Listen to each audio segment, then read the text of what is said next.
중국에 사는 40대 여성 리제. 8년 전 이혼 후에 혼자서 딸인 야오진이를 키우고 있었습니다. 모든 부모에게 그렇듯이 리제에게 딸인 야오진이는 세상 무엇보다 소중한 존재였죠. 특히나 야오진이는 성격이 밝고 명랑했고요. 또 엄마인 리제를 닮아서 머리까지 비상했습니다. 초등학교 내내 상위권 성적을 유지하는 거예요. 리제는 작은 사업을 했는데요. 바쁜 와중에도 딸이 아버지의 빈자리를 느끼지 않을까 늘 걱정하며 최대한 같이 많은 시간을 보냈어요. 그런 엄마의 마음을 아는지 야오진이는 사춘기에 접어든 후로도 큰 반항 없이 잘 자랐습니다. 오히려 엄마와 더 가까워졌고요. 친구처럼 일상을 공유하죠. 너무 완벽한 모녀 관계였습니다. 하지만 그들의 일상은 머지않아 산산조각이 나게 됩니다. 안녕하세요. 토요미스테리 서율입니다. 리제는 공부도 참 잘하고 성실한 딸이 해외 유학을 가서 큰 세상을 경험하길 원했어요. 야오진이도 미국 대학교에서 마음껏 공부해보고 싶다는 포부가 있었고요. 현실적으로 이 꿈을 이루기 위해서는 대학생 수준의 표준 영어를 이해하고 사용하는 능력을 검증하는 토플 시험의 점수가 필요했습니다. 이후 야오진이는 베이징에 있는 외국어 학교에 들어갑니다. 이곳은 기본적으로 학업 성적이 높아야 들어갈 수 있고요. 또 학비가 워낙 비싼 탓에 어지간한 서민층은 감당하기 힘든 곳이었어요. 1년의 학비가 4천만 원에 달했습니다. 2016년에 중국 평균 연봉이 1,000만 원 수준인 걸 감안하면 엄청난 금액이죠. 물론 엄마인 리제가 중소기업을 운영하고 있었고 남들보다는 그래도 경제적인 여유가 있었지만요. 보통 이 학교에 자식을 보내는 보통의 재력가들인 부모와 비교하면 미미한 수준이었습니다. 실제로 경제적으로 여유가 있었음에도 불구하고 딸을 위해 리제는 모든 부담을 감수하기로 마음먹었죠. 학교가 있는 베이징은 집에서 500km나 떨어져 있었기 때문에 야오진이는 기숙사 생활을 시작합니다. 딸은 엄마에게 매일 밤마다 전화와 문자를 했어요. 혼자 있을 엄마가 걱정됐거든요. 그리고 꼭 한 달에 한두 번은 집에 들르기도 했죠. 그러던 2016년 5월 19일 저녁, 리제는 평소처럼 딸과 메신저 대화를 주고받고 있었습니다. 아, 딸, 오늘 학교 수업은 어땠어? 급식은 뭐 나왔니? 많이 먹었어? 이런 식의 평범하고 소소한 이야기들이 오고 갔죠. 마침 용돈을 보내주는 날이어서 리제는 송금을 한 후에 확인 문자까지 보냅니다. 그런데 좀 이상한 거예요. 좀처럼 딸에게서 답장이 오질 않는 거예요. 뭐 씻으러 간 건가? 뭐 그런 생각을 하면서 대수롭지 않게 넘겼는데요. 밤 12시가 지나도 여전히 딸에게서 답장이 없었습니다. 그러다 새벽 12시 40분, 한밤중에 걸려온 담임 선생님의 전화였는데요. 학교에서 보통 이렇게 늦게 전화를 하는 일이 거의 없잖아요. 리제는 뭔가 모를 불안감에 휩싸이며 전화를 받았습니다. 아, 어머니, 제가 방금 연락을 받았는데요. 야오진이가 친구인 그 왕이쩌랑 같이 놀러 나갔다가 내일 아침 일찍 돌아온다고 해요. 아, 핸드폰 충전을 못해서 꺼졌다고 하고요. 걱정하실까봐 제가 대신 연락드렸어요. 어린 마음에 남자친구랑 놀다가 그런 거니까 너무 혼내지 마세요. 왕이쩌도 착하고 성실한 애예요.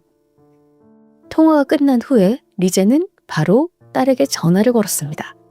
그런데 선생님의 말처럼 전원이 꺼져 있었어요. 곰곰이 생각을 했죠.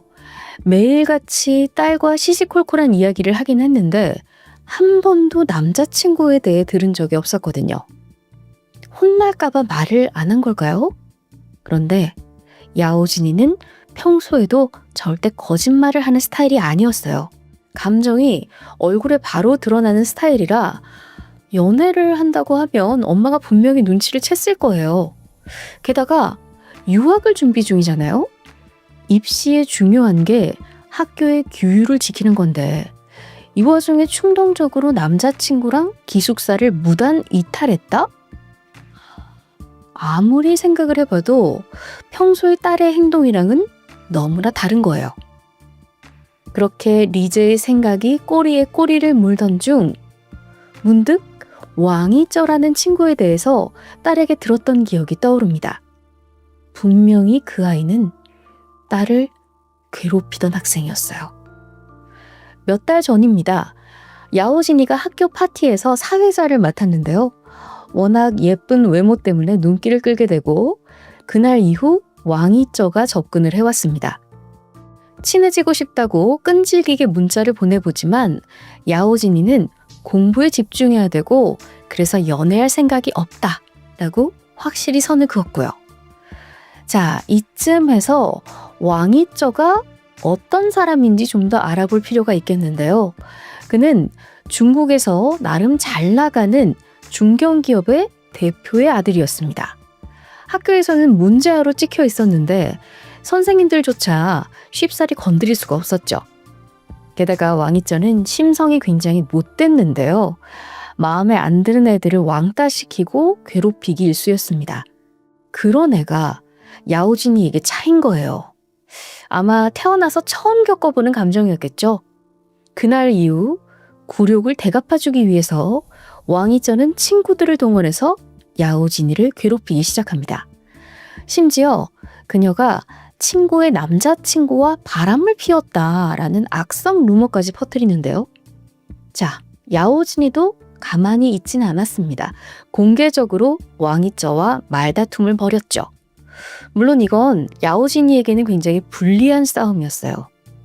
심한 스트레스를 겪어서 전화까지 생각했을 정도니까요. 자, 여기까지가 리제가 딸인 야오진이에게 전해들은 내용이었고요. 그리고 당시 리제는 그저 할 수 있는 게 다독이는 것밖에 없었습니다. 남자애들은 워낙 철이 없으니까 단호하면서 부드럽게 대응하라고 조언할 수밖에 없었죠. 다시 현실로 돌아오겠습니다. 리제는 어쩐지 뭔가 상황이 심상치 않다는 느낌을 받아요. 그래서 몬조 교장 선생님에게 전화를 겁니다. 학교 CCTV를 통해서 이 딸이 정말 학교를 이탈했는지 확인을 요청하는데요. 하지만 교장은 짜증 섞인 말투로 대답하죠. 아니, 지금 새벽 시간에 왜 이렇게 무례하신 거냐? CCTV 확인하려면 학교에 가야 하는데 말이 되냐? 나간 지 하루가 지난 것도 아닌데 왜 이렇게 호들갑이냐? 뭐 이런 태도였습니다. 담임 선생님에게도 전화를 걸었지만요. 비슷한 대답만 돌아왔고요. 이렇게 학교가 방관하는 상황에서 리제는 딸이 무사하다는 걸 두 눈으로 직접 확인해야 했어요. 집에서 베이징까지는 500km, 거의 밤새서 달려야 하는데 바로 핸들을 잡았죠. 동시에 딸의 가장 친한 친구인 류양에게 전화를 겁니다. 기숙사와 학교 안을 살펴봐 달라고 부탁을 한 거죠. 얼마 후 새벽 6시 류양은 잠에서 깬 친구들을 모아서 자체적으로 수색을 시작합니다. 학교 구석구석을 다니면서 야오진이를 찾아 나선 거죠. 그런데 문득 류양의 머리에 601호 교실이 스쳐 지나갑니다. 거기는 교내 CCTV가 설치되어 있지 않은 유일한 공간이었어요. 몰래 연애를 한다거나 일탈을 할 때 주로 아이들이 사용했고요. 학교 안에서 사고가 났다면 분명히 그곳일 거라는 생각을 한 류양이 601호로 달려갔고 문을 열었는데요. 그곳엔 야오진이가 쓰러져 있었습니다. 류양은 비명을 지르고 말았죠. 잠시 후 당직 선생님과 친구들이 달려옵니다. 당시 야오진이는 교복을 덮고 마치 잠든 것처럼 누워 있었는데 다가가서 상태를 확인하려고 했지만 당직 선생님이 류양의 접근을 막습니다. 그리고 이 사실을 급히 엄마인 리제에게 알렸고요. 하지만 리제는 여전히 학교까지 상당한 시간을 달려야 했어요. 결국 정오가 되어서야 학교에 도착한 리제는 그저 모든 것이 거짓말이기를 바랐습니다. 하지만 이미 학교에는 앰뷸런스와 경찰들이 몰려 있었죠. 그녀가 601호 교실 문을 엽니다. 차가운 바닥에 딸이 누워 있었어요. 그리고 덮여있던 교복을 치우자 처참한 모습이 드러납니다. 딸의 얼굴은 고통스러운 표정을 짓고 있었고요. 머리는 누군가가 막 뜯은 듯 아주 산발이었어요. 그리고 입과 코에는 핏자국이 선명했죠. 목이 졸린 흔적이 있었고 전신에 피멍이 들어 있었습니다. 심지어 성기와 엉덩이에는 다량의 피가 흘러서 바지가 빨갛게 물들 정도였죠. 리제는 그대로 바닥에 쓰러져 오열합니다. 학교 안에서 딸이 이렇게 처참하게 살해당했다는 사실을 도저히 받아들일 수가 없었어요. 정신을 부여잡고 경찰에게 가서 왕이쩌가 범인이에요. 그놈이라고요. 얼른 체포해주세요. 라고 애원을 하는데 여기서 경찰이 뜻밖의 이야기를 꺼냅니다. 왕이쩌가 이미 자수를 했다는 거예요. 시신이 발견되고 약 1시간 뒤인 아침 7시, 왕이쩌가 경찰에 전화해서 상황을 설명합니다. 지금부터 들려드릴 이야기는 왕이쩌의 진술을 바탕으로 재구성된 이야기예요. 5월 19일 저녁, 왕이쩌와 야오진이는 601호 교실에서 몰래 데이트를 즐깁니다. 참고로 5월 20일 숫자로 520은요, 중국어로 우얼링이라고 읽는데요. 이게 중국어로 사랑해를 뜻하는 워아이니와 발음이 비슷해요. 이래서 현재에는 연인의 날로 정착을 하는데요. 뭐 따지자면 발렌타인데이 같은 거죠. 커플들은 이날 데이트를 하거나 선물을 주고받는데요. 어쨌든 왕이쩌의 말에 따르면 연인의 날 하루 전에 만난 두 사람은 합의하에 성관계를 가졌다고 말합니다. 그러다 갑자기 야오진이가 태도를 바꾸더니 왕이쩌를 성폭행범으로 신고하겠다고 협박을 한 거예요. 왕이쩌는 당황합니다. 문제아이긴 했어도 17이라는 어린 나이에 범죄자 낙인을 받는 건 싫겠죠. 게다가 이 사실이 알려지면 부모님의 사업에도 치명적일 수 있잖아요. 그래서 일단 필사적으로 야오진이를 설득하는데 그러던 중에 두 사람 사이에 실랑이가 벌어집니다. 참다 못한 왕이쩌가 야오진이를 가볍게 밀어요. 그런데 야오진이가 그만 그대로 넘어지면서 머리를 부딪히고 쓰러집니다. 놀란 왕이쩌는 그대로 현장에서 달아나 버렸다고 하는데요. 이후 택시를 타고 베이징의 한 호텔로 향합니다. 그러면서도 야오진이의 시신이 발견될 것을 염려해서 담임 선생님에게 지금 기숙사를 이탈했다고 문자를 보내기까지 합니다. 하지만 이걸로는 부족했죠. 그는 결국 어머니에게 전화를 하고요. 모든 상황을 털어놓습니다. 그리고는 호텔 욕조에서 극단적인 선택을 시도하는데요. 다행히 어머니가 빠르게 호텔에 연락을 해서 그의 생명에는 지장이 없었습니다. 그리고 아침 7시 병원으로 가는 구급차 안에서 왕이쩌는 경찰에 전화를 걸어 자수를 합니다. 자, 여기까지 왕이쩌의 이야기였는데 이 얘기를 들은 리제는 모든 진술이 거짓이라는 걸 단번에 알아채요. 애초부터 둘이 연인일 수가 없거든요. 정황상 왕이쩌가 야오진이를 성폭행한 뒤에 입막음을 위해서 살해한 것이 분명했어요. 하지만 리제의 이야기를 들어주는 사람은 아무도 없었습니다. 얼마 후 가해자의 부모는 담임 선생님을 통해서 합의를 제안해와요. 두 학생이 사귀던 중에 벌어진 사고니까 합의서를 써주면 4억 원을 주겠다라는 제안이었죠.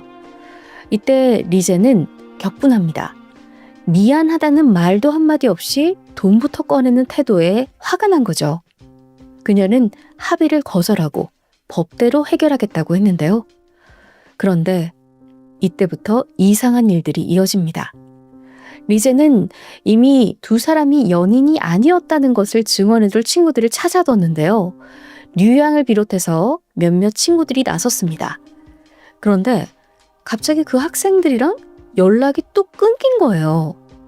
심지어 일부는 아예 학교를 자퇴하고 잠적까지 합니다. 리제가 학교에 찾아가는데요. 경비원이 출입을 통제하기까지 해요. 뿐만 아닙니다. 갑작스럽게 부검의가 변경되면서 부검 결과까지 바뀝니다. 발견 당시에 몸 곳곳에 멍자국, 목 졸린 흔적, 핏자국이 있었다고 했잖아요.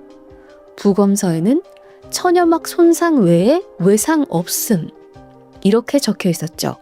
심지어 바지에 묻은 피조차 소변으로 기록이 되어 있고요. 더욱 어이가 없는 건 검찰이 나서서 딸의 화장을 권유한 거예요.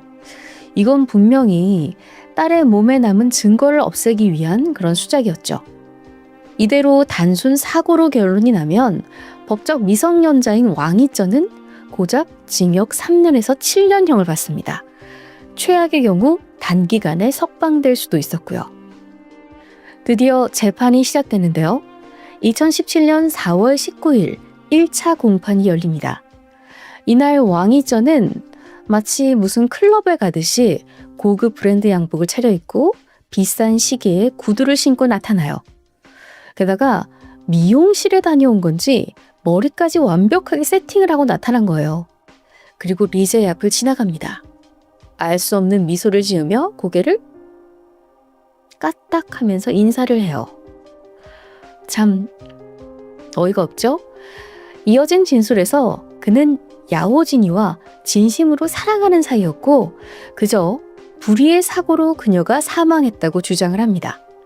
앞서 부검 결과까지 그대로 증거로 채택되면서 재판은 리제에게 완전히 불리하게 흘러가는데요. 왕이전은 승리를 확신했는지 여유로운 미소를 짓고 있었죠. 2달 후인 6월 26일 리제는 2차 공판에서 반격에 나섭니다. 한 통의 보고서를 제출했는데요. 사실 그녀는 사건이 터진 직후에 사업을 정리합니다. 집과 차를 팔아서 자금을 마련했고요. 이후에 중국 전역을 돌면서 저명한 법의학자를 접촉했죠. 억울함을 밝혀내겠다는 일념에 사활을 건 거예요. 문제는요. 그렇게 힘들게 찾은 법의학자들에게도 번번이 거절을 당했는데 천만다행으로 3명의 법의학자가 그녀에게 손을 내밉니다. 극적으로 야오진이의 부검이 다시 진행돼요. 그리고 재감정 결과 야오진이의 몸에 있는 멍자국과 출혈은 폭행에 의한 것으로 판명이 됩니다. 특히 하체와 성기 주변의 상처는 성폭행 과정에서 생겼다고 결과가 나와요. 바로 이 서류를 리제가 제출합니다. 다행히도 재판부는 새로운 내용들을 간과하지 않았습니다. 그렇게 점점 판도가 뒤집히기 시작했죠. 최종적으로 재판부는 강간, 살인 혐의에 대해서 왕이쩌에게 유죄를 판결합니다. 다만 그 당시 그가 미성년자였던 점이 고려돼서 사형 대신에 무기징역이 선고돼요. 판결을 듣자마자 왕이쩌와 그의 어머니는 오열하면서 억울하다고 호소했죠. 동시에 리제를 쏘아보면서 어린 학생의 인생을 망쳐서 좋냐며 욕설을 퍼부기까지 합니다. 적반하장도 유분수지. 법정은 그야말로 아수라장이었어요.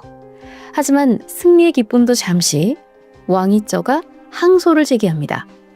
리제는 다시 한번 긴 싸움을 각오해야 했죠. 1심이 선고된 후 학교는 노골적으로 왕이쩌의 편에 서는데요. 교장은 그의 성적 증명서와 각종 상장들을 제출하면서 성적도 좋고 교우 관계도 원만하고 리더십이 뛰어난 학생이었다고 주장을 합니다. 심지어 사건 당일 왕이쩌와 야오진이가 함께 체육 수업을 듣던 중에 사귀게 됐다라는 어처구니 없는 주장까지 내세워요. 뿐만 아니고요.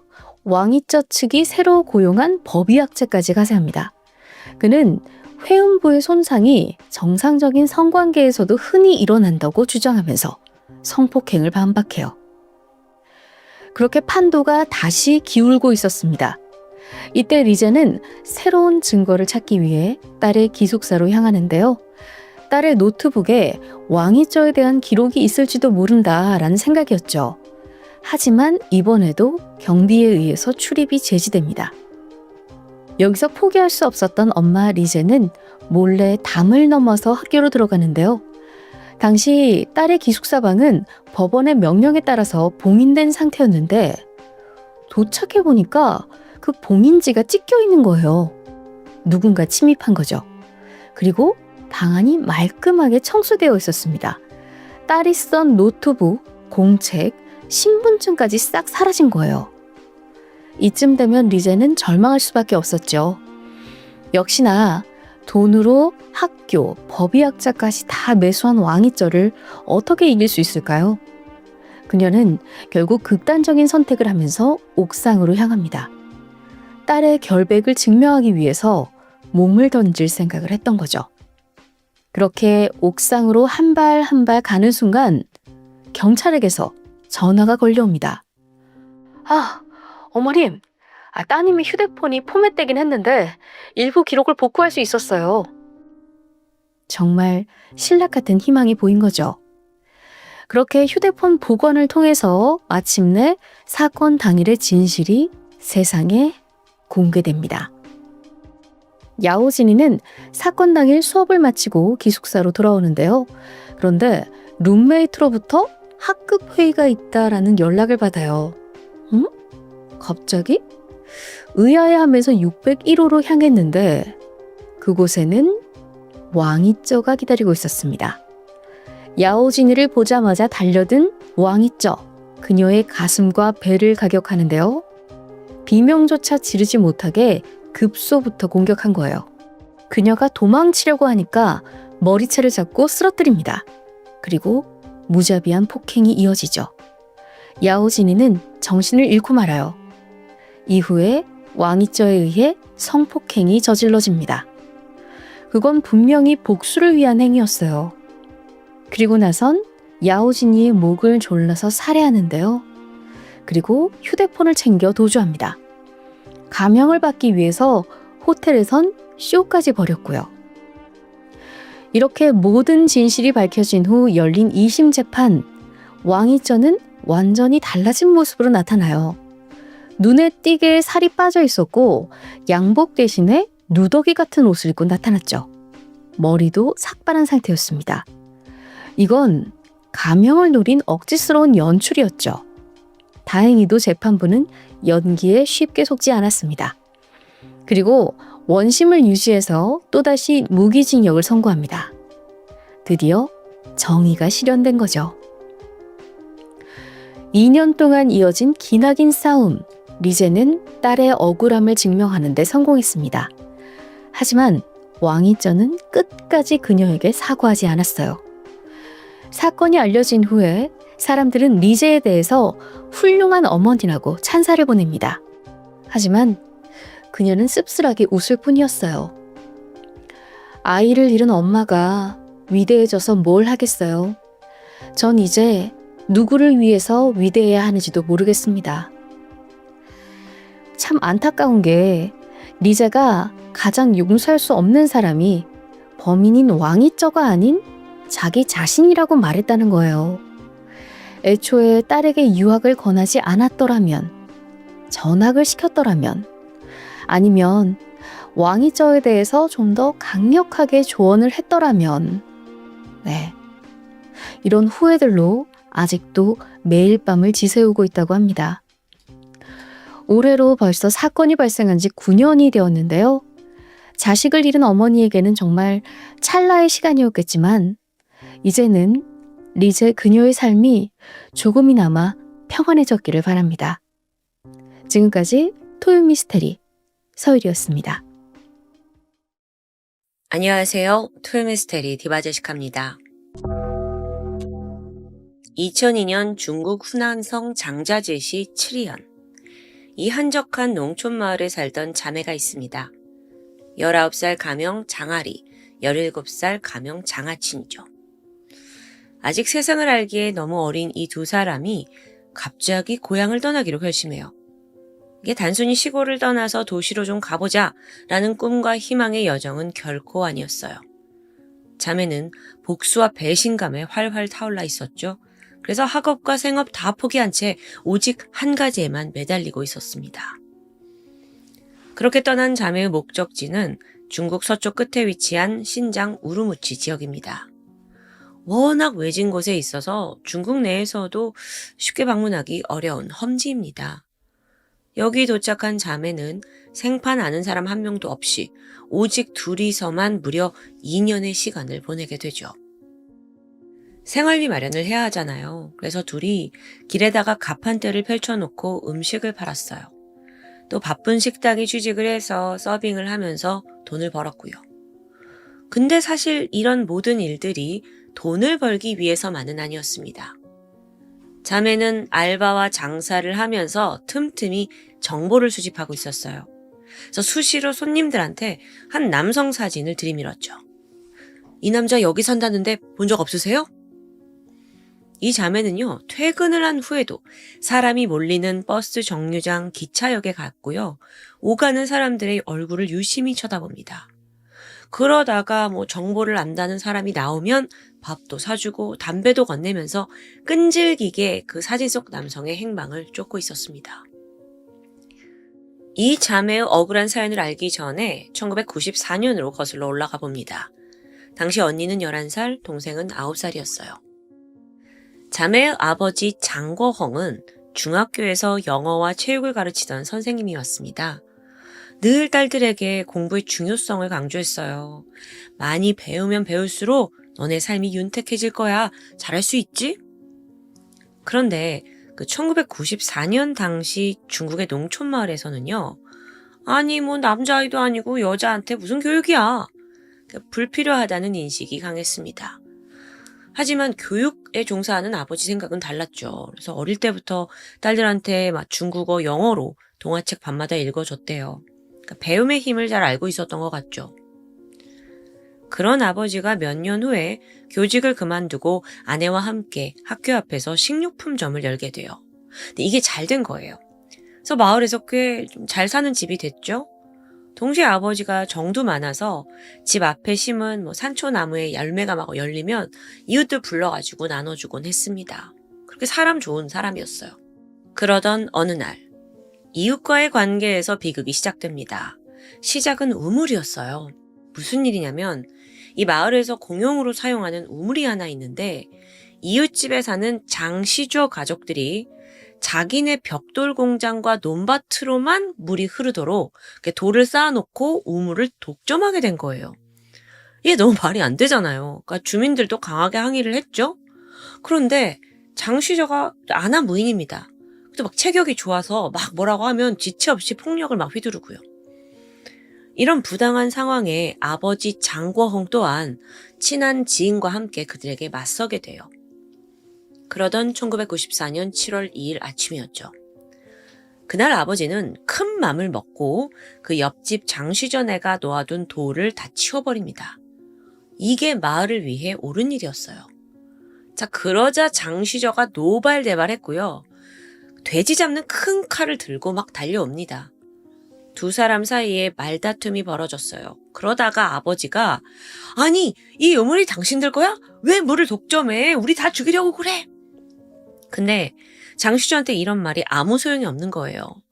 그냥 네가 감히 어디 이걸 건드냐 하면서 죽일 듯한 기세로 아버지에게 달려들었고 결국 그 칼로 아버지의 팔을 베게 됩니다. 너무 놀랬죠. 그래서 이 아버지가 마침 다른 손에 들고 있던 괭이가 있었거든요. 이 괭이를 휘두르면서 저항을 하려고 했는데 이때 갑자기 나타난 사람이 있습니다. 바로 장시조의 아내예요. 아내까지 합세해서 괭이를 뺏으려고 달려들었죠. 이런 과정에서 아버지는 눈을 찔리게 돼요. 자, 지금 한쪽 팔 그리고 눈 피가 줄줄 흐르고 있는 상황입니다.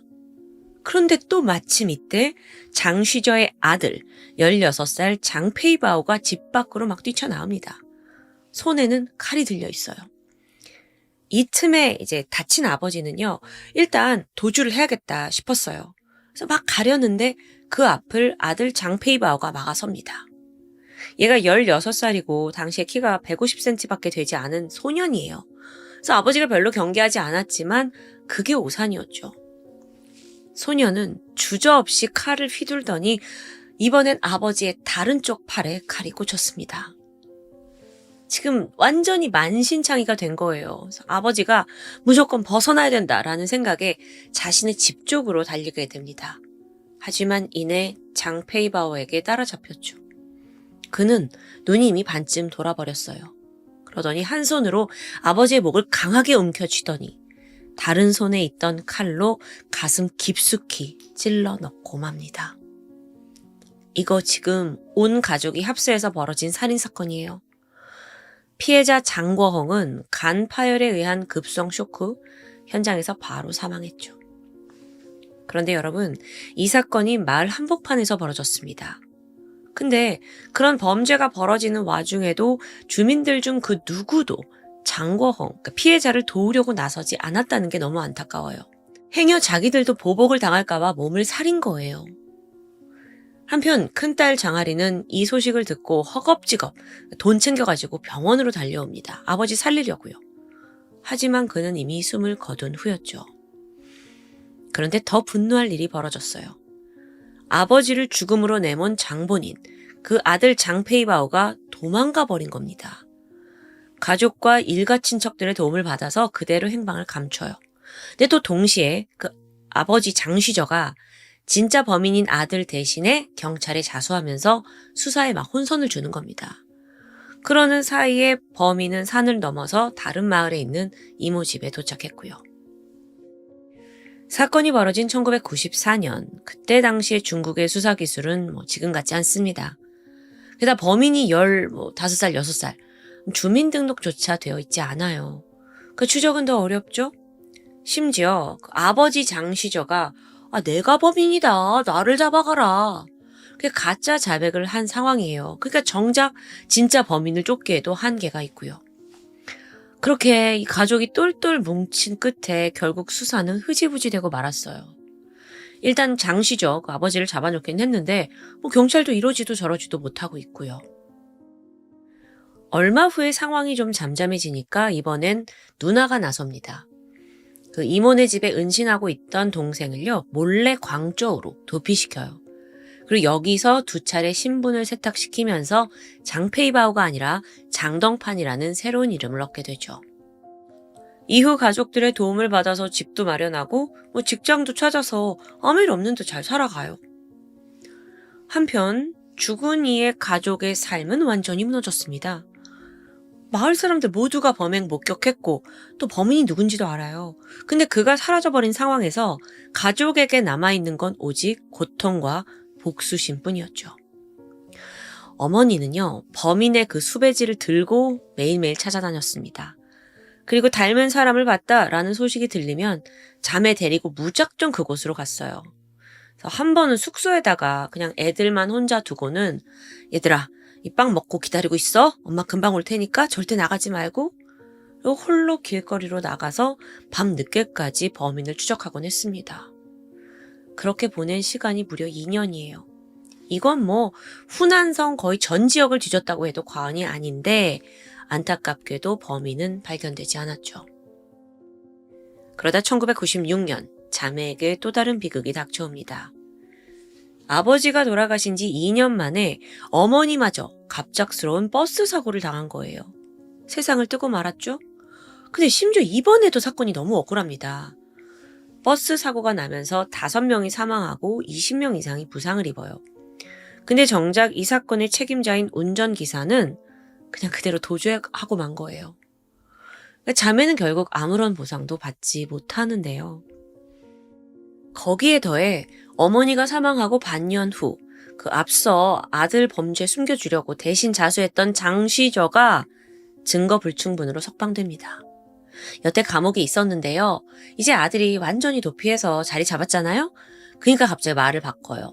사실은 저 죽은 피해자가 내 아내를 먼저 공격한 거고 내 아들은 그 엄마를 지키기 위해 어쩔 수 없이 정당방위로 살인을 저지른 거라고요. 그러니까 결론적으로 범인 내가 아니요. 사실 내 아들이요. 이걸 말하게 된 거죠. 그래서 풀려났어요. 이걸 들은 자매는 너무도 원통해했죠. 근데 끝이 아닙니다. 엎친 데 덮친 격으로 이번에는 가까운 가족에게도 배신을 당해요. 부모를 잃고 이제 자매가 혼자가 된 이후에 외삼촌과 함께 범인을 쫓았다고 해요. 근데 얘네도 어린데 언제까지 이럴 수 있냐고요. 학교 돌아가야죠. 또 생전에 부모님이 교육을 그렇게 중요시 여겼는데. 그래서 잠시 추적을 멈추고 학교에 돌아갑니다. 보니까 엄마가 애들 대학 등록금 하라고 한 1,000만 원 정도를 알뜰살뜰 통장에 모아뒀더라고요. 근데 어머니 돌아가시고 나서 자매는 이 가족에서 유일하게 믿을 수 있었던 외삼촌에게 통장을 맡기게 돼요. 그러다가 언니 장아리가 고등학교에 올라가자 외삼촌이 말을 바꿉니다. 내가 니들의 유일한 혈육이라 맡고 있긴 한데 경제 사정이 좋지 않으니까 니들 중에 한 명만 대학에 보내줄 수 있다는 거예요. 그래서 이때 언니가 그러면 동생이 대학을 갔으면 좋겠습니다 하고 포기를 하고 자기는 직장에 취직을 해서 돈을 벌기 시작했죠. 그러다 시간이 지나 2002년 동생 장아친이 17살이 됐거든요. 근데 외삼촌이 또 말을 바꿔요. 야, 내가 니들 먹여 살리느라 돈 다 썼어. 대학 등록금이 어디냐? 급기야 자매를 집에서 쫓아버렸죠. 그렇게 자매는 가족도 돈도 막 모든 것을 잃게 됩니다. 그 배신감에 막 좌절했고요. 그런데 오히려 그러면 그럴수록 동생아, 어차피 우린 갈 곳도 없고 받아줄 곳도 없는 그냥 고아야. 그러니까 이제 우리 목표는 단 하나. 아버지 죽인 그 범인 찾아내자. 이후로 고향을 떠난 이들은 오직 복수에만 집중합니다.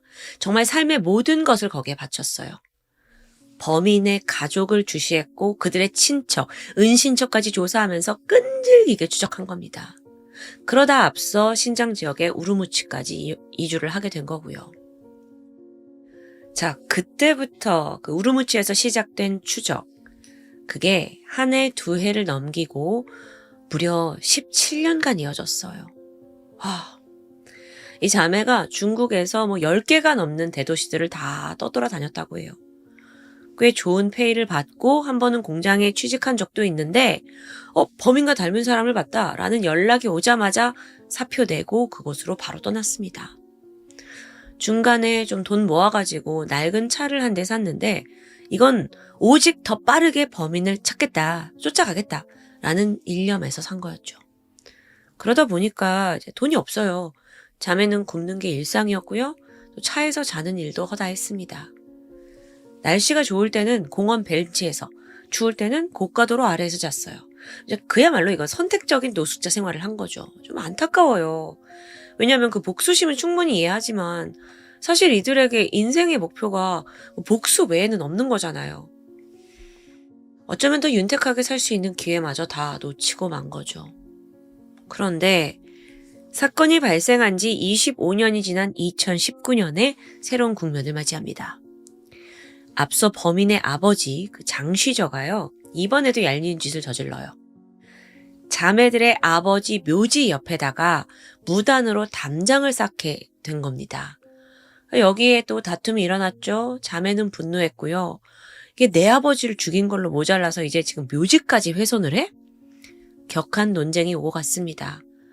장쉬저가 폭행을 휘두르려고 했어요. 그래서 그 자매가 일단 곧장 경찰에 신고를 하게 되죠. 그런데 이 과정에서 지역 경찰이 오랜만에 자매를 만났고 여전히 아버지를 죽인 그 범인을 추적하고 있다라는 사실을 알게 돼요. 자신들의 삶까지 포기하고 이러고 있는 모습에 경찰의 마음이 움직인 겁니다. 사건을 재조사하기 위해서 특별사건팀을 조직하게 되죠. 그의 자매는요, 그간 모아왔던 그 수집한 자료를 꺼내게 돼요. 적극적으로 수사에 협조했죠. 근데 그 자료를 보니까 장페이바오가 이후 장덩판이란 이름으로 개명한 사실, 또 그의 누나가 동생의 도주를 돕고 있다는 것도 모두 적혀 있습니다. 그래서 이걸 바탕으로 경찰이 범인의 가족을 철저히 조사했어요. 수사의 기미가 보이니까 누나는 초조해진 거예요. 그래서 또다시 동생 장덩판을 도피시켰죠. 눈에 띄지 않게 더 조심해야 된다 막 신신당부하고요. 하지만 얼마나 더 도피할 수 있겠어요. 꼬리가 길면 잡히는 법이죠. 2019년 9월 특별사건팀은 광둥성에 숨어있던 장덩판을 마침내 체포합니다. 또한 범죄자의 도피를 도왔다라는 죄목으로 아버지와 누나 역시 다 체포됐어요. 이 소식에 자매는 그저 눈물을 흘렸죠. 검거된 지 1년 반이 지난 2021년 3월에 장페이바오에 대한 1심 재판이 진행됩니다. 검거 초기에는 자신의 죄를 인정했거든요. 근데 재판 과정에서 살인은 맞지만 내 어머니를 지키기 위해 피해자를 제지하다가 실수로 찔렀다라고 주장합니다. 그러니까 놀라서 도망을 치고 있었는데 피해자가 오히려 자기를 쫓아왔다라는 이야기로 막 바꾸는 거예요. 여기에 검찰이 미소를 지었죠. 왜냐하면 애초에 이게 말이 되지 않거든요. 당시 피해자는 이 아들을 맞닥뜨리기 이전에 이미 아버지에게 칼 맞았고 어머니에게 눈 다쳤어요. 중상의 상태였잖아요.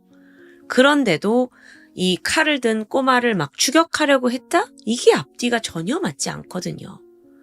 또 그건 그렇다 쳐도 그 순간을 목격한 주민들도 상당히 많습니다. 그들이 이제 증언을 하게 되면서 범인의 거짓말이 드러나게 되죠. 한편 자매는 이런 과정을 보면서 범인은 사형을 받아 마땅하다고 울부짖었어요. 사건이 발생한 지 25년이 지났지만 그 긴 세월 동안 전혀 반성하지 않고 끝까지 변명만 하는 모습에 정말 너무 답답해서 가슴을 칩니다. 결국 재판부는 어떤 판결을 내렸을까요? 피해자의 손을 들어줘요. 고의로 공격해서 죽였다라는 것에 이제 인정을 했고요. 그러긴 한데 사실 사건 당시에 이 장페이바오가 16살 법정 미성년자입니다. 그래서 판사가 죄는 인정하지만 사형은 아니고 무기징역을 선고하게 되죠. 범인이 항소 포기하면서 결국 형은 확정되었습니다. 가족들 역시 은닉 혐의로 3년형을 선고받아요. 그렇게 자매의 복수는 피를 보지 않고 정의롭게 잘 마무리되는 듯 합니다. 하지만 자매들이 여기서 멈추지 않았어요. 이 사건과 관련된 사람들을 다 끄집어내는 거예요. 거기에 지난 25년 세월까지 보상을 받아냈죠. 먼저 범인이 도피할 수 있게 그 신분 세탁 도와준 공무원들, 얘네도 문제라는 거예요.